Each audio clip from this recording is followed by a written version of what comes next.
कुरान करीम की सूरह रियाद में अल्लाह ताला वाज़ेह तौर पर फरमाते हैं कि हमने हर कौम के अंदर नबी और डर सुनाने वाला भेजा। फिर हदीस मुबारका से हमें पता चलता है कि पूरी दुनिया की हर एक कौम और हर एक जगह इंसानियत जहां आबाद थी 1,24,000 पैगंबर भेजे गए, लेकिन नाम से जिक्र सिर्फ और सिर्फ 25 पैगंबरों का है। क्योंकि अगर इन सब के नाम, जिंदगी और कौमों के हालात बयान होते तो ये कुरान करीम हिदायत व इबरत की किताब के बजाय तारीख की किताब ज्यादा मालूम होती, इसलिए इनका जिक्र करना जरूरी नहीं था। मगर आज हिंदू मजहब के मानने वाले लोगों का ये दावा है कि उनका हिंदू मजहब मुसलमानों की तारीख से भी हजारों साल पुराना है और न ही हिंदुस्तान की सरजमीन पर कोई नबी भेजा गया। उनके पास भी कुरान मजीद ही की तरह भगवान की तरफ से भेजी हुई किताबें वेदास की सूरत में मौजूद है,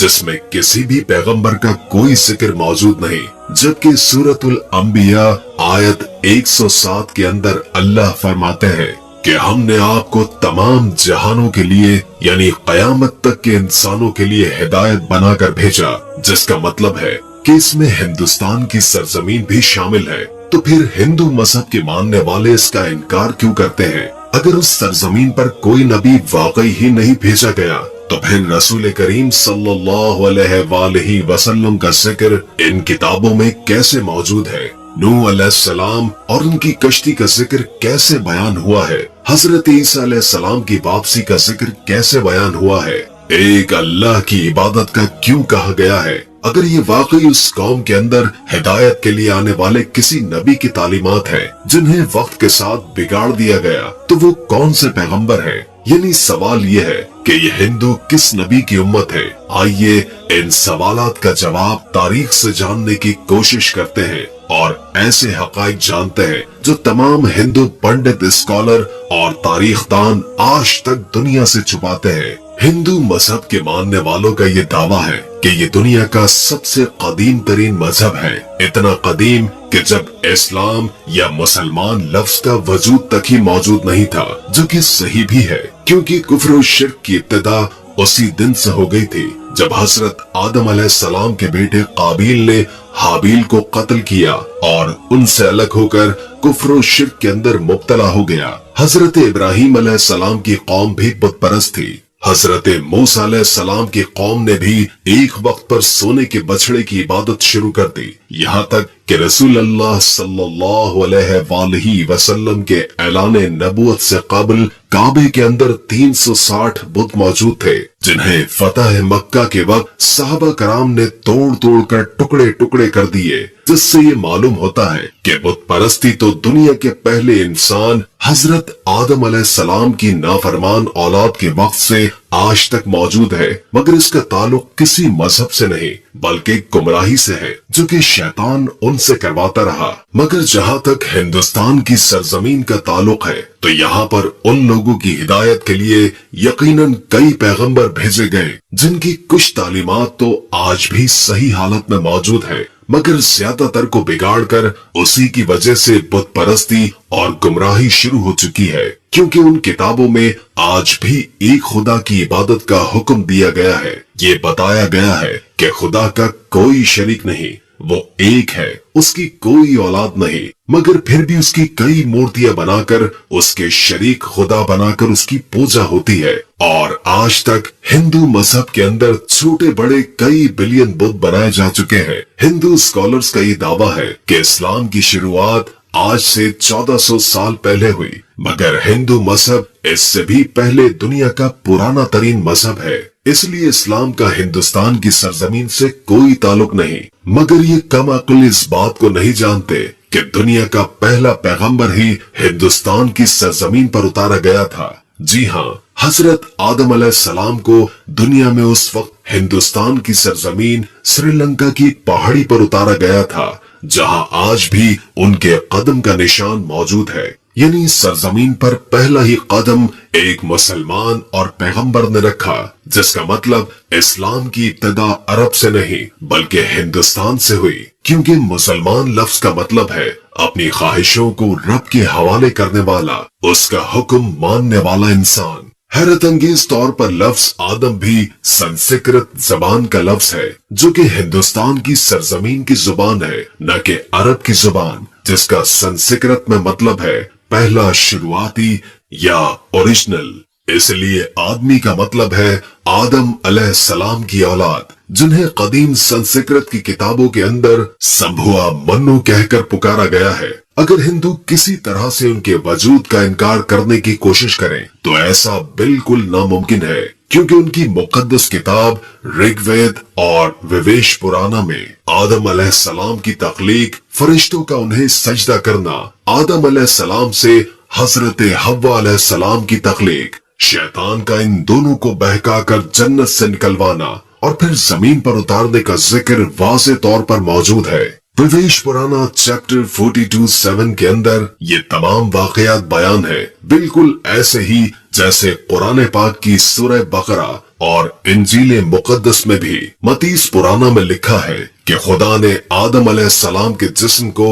2 हिस्सों में तकसीम किया, एक को संभुआ मनु यानी आदम और दूसरे को फीमेल यानी शत्रुपाका बनाया, जिन्हें मुसलमान हजरत बीबी हव्वा अलैहिस्सलाम के नाम से जानते हैं। इसका मतलब अगर इन तीनों दुनिया की सबसे बड़ी नायाब किताबों के अंदर एक जैसी चीजें मौजूद हैं, तो इनका सोर्स भी एक ही होना चाहिए, यानी एक खुदा। श्रीलंका की सरजमीन से हिंदुस्तान की सरजमीन को जोड़ने के लिए कदीम तरीन कुदरती पुल आज भी हजारों सालों से पानी के दरमियान मौजूद है, जिसका बनाना कोई इत्तेफाक नहीं है। सो इसके बाद सबसे अहम सवाल ये है कि इस हिंदू सरजमीन पर जिस पैगंबर को भेजा गया होगा, क्या उसके बारे में हमें तारीख में कोई शवाहिद या सबूत मिलते हैं? सबसे पहली बात यह है कि हिंदू नाम का कोई मजहब तारीख के अंदर कहीं पर मौजूद ही नहीं है, और न ही हिंदू मजहबी किताबों में और न ही कोई और आसमानी किताब मसलन तौरात, ज़बूर, इंजील के अंदर इसका कोई जिक्र मौजूद है।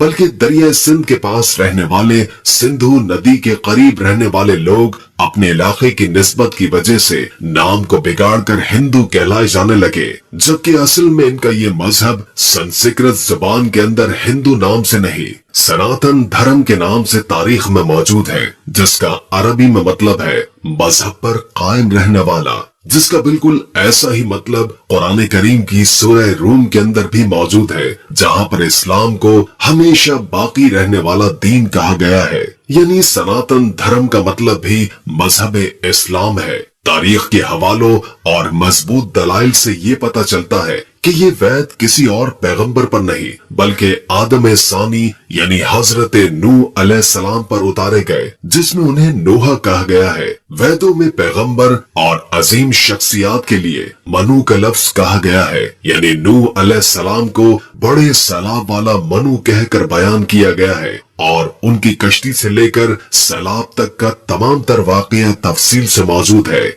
जैसे कि कुरान की सूरह हूद में और बुक ऑफ जेनेसिस चैप्टर 7 के अंदर भी ये बयान है। वेदों में लिखा है कि जब बड़े सैलाब के बाद दुनिया फिर से आबाद होगी तो मैं उन वेदों को नाफिज करूंगा। और भावेश पुराना चैप्टर 42:7 के अंदर नूह अलैहिस्सलाम के तूफान के बारे में बयान किया गया है, और ये भी कि उस मनु को खुदा ने कश्ती बनाकर उसके अंदर जानदारों को सवार करने का हुक्म दिया, जिसके बाद एक अजीम तूफान आया जिसने हिंदुस्तान की सरजमीन पर जिंदगी को खत्म कर दिया। लफ्ज़ नूह संस्कृत जुबान के अंदर भी मौजूद है, जिसका मतलब है कश्ती वाला, वही मतलब जो कि अरबी जुबान के अंदर है। उस दौरान ये वेदास फ्यूचर के बारे में बयान कर रही है कि कैसे एक बड़ा तूफान आने वाला है और कैसे एक बार फिर इंसानियत की शुरुआत होगी। फ्रांस के एक राइटर A.J.A. डबावस को 40 साल तक पढ़ा और बताया है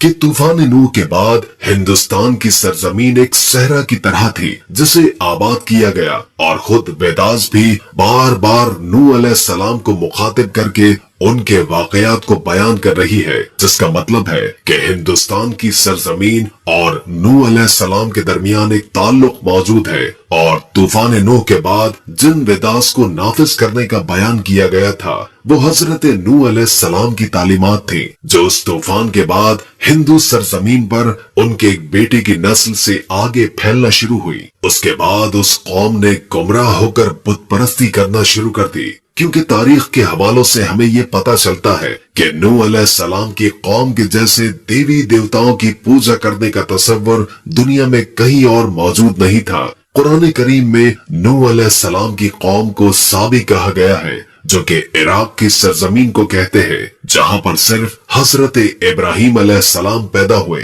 जिनकी कौम यही मुशरिक थी, जिन्होंने नूह अलैहिस्सलाम और उनके दरमियान आने वाले तमाम अंबिया की तालीमात को या तो बदल दिया था या फिर भुला दिया था और उन्हीं की पूजा करती थी। इसके अलावा ये फरिश्तों की इबादत किया करते थे, इसलिए खुदा के साथ साथ फरिश्तों की मूर्तियां भी बनाकर उन्हें भी खुदा का दर्जा देना शुरू कर दिया। बिल्कुल ऐसे ही जैसे हर बड़े काम पर अल्लाह ने फरिश्ते मुकर्रर किए हैं और वो हर बड़े काम पर अल्लाह की तरफ से पाबंद है, इसी तरह उन लोगों ने हर काम करवाने के लिए एक अलग अलग खुदा मूर्तियों की सूरत में बना दिया। ये लोग सितारों और आग के भी पुजारी थे, इसलिए आज भी हिंदू कौम सितारों के इल्म के अंदर इतना यकीन रखती है और आग की भी परस्तिश करती है, उसे मुकद्दस जानती है। मगर सबसे अहम सवाल ये है कि ये सब जानकर भी और अपनी किताबों के अंदर वाज़े तौर पर एक खुदा और पैगंबरों की तालीमात को वाज़े तौर पर देखकर हिंदू कौम इसका इनकार क्यों करती है,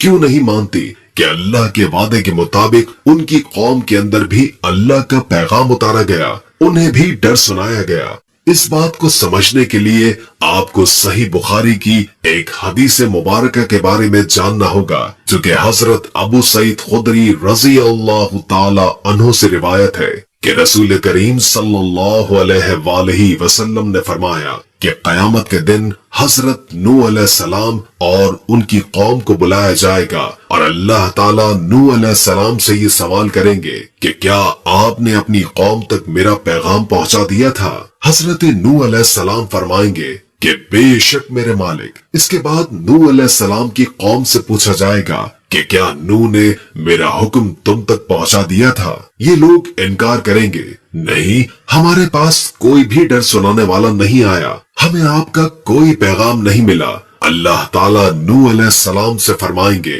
कि आपका गवाह कौन है। वो फरमाएंगे कि हजरत मोहम्मद मुस्तफा सल्लल्लाहु अलैहि वसल्लम और उनकी उम्मत। फिर तुम लोगों को पेश किया जाएगा और तुम लोग गवाही देना कि नूह अलैहिस्सलाम ने अपना पैगाम या अल्लाह का पैगाम पहुंचा दिया था। जिसके बाद नबी करीम सल्लल्लाहु अलैहि वसल्लम ने सूरह बकरा की आयत 143 पढ़ी और इसी तरह से हमने तुम्हें उम्मत वस्त बनाया, यानी दरमियानी उम्मत बना दिया, ताकि तुम लोगों पर गवाह रहो और रसूल तुम पर गवाह रहे। जिससे ये साबित हुआ कि हिंदू कौम कभी अपने नबी नूह अलैहिस्सलाम की तालीमात या किसी और पैगंबर को तस्लीम नहीं करेंगे और हिंदुस्तान की सरजमीन का असल मजहब इस्लाम ही है, जो कि बिगाड़ की वजह से अपनी असल शक्ल खो चुका है। आज ये हमारी जिम्मेदारी है कि हम उन लोगों तक अल्लाह का पैगाम सही हालत में पहुंचाते,